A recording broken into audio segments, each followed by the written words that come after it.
Myth number 7. We have many women who came to us and said that they can't conceive. Upon sort of checking the health record, we find that they have a few hairs around the chin area, a few hairs around upper lip, oily skin, sometimes have pimples, spots, and even acne. We said, well, maybe you should look at, have you thought of PCOS, polycystic ovary syndrome? And most women said no. We think polycystic ovary syndrome is to do with overweight. I'm not overweight.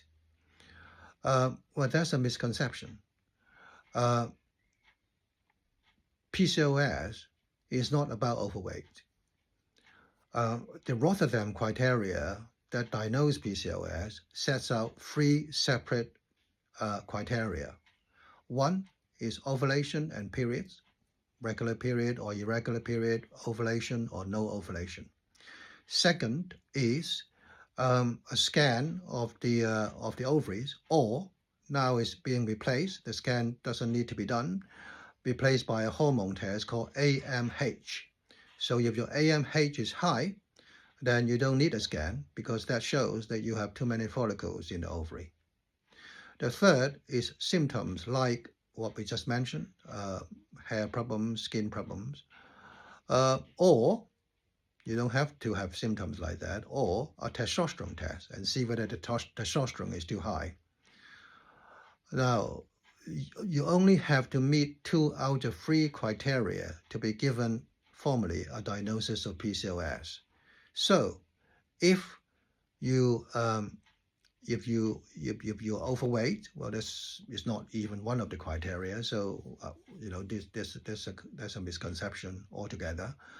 If you meet 2 out of 3 criteria, that means that, for example, if you only have high AMH and high testosterone, then you'll be given a diagnosis of PCOS anyway. The problem is this, that the reference ranges for AMH and testosterone are inflated. So most women do not even know that they have high AMH and high testosterone.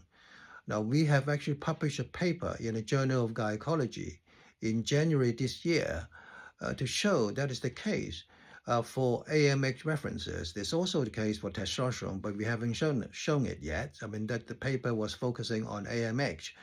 And we demonstrated conclusively that the reference ranges for AMH are inflated because they have included precisely PCOS patients in them in the construction of these reference ranges. Therefore, the ranges are inflated. Therefore, many women do not even know that the AMH is actually high. So this is one big problem in PCOS diagnosis. And there's no surprises that 70% of women with PCOS are not diagnosed, and that amounts to 100 million women worldwide.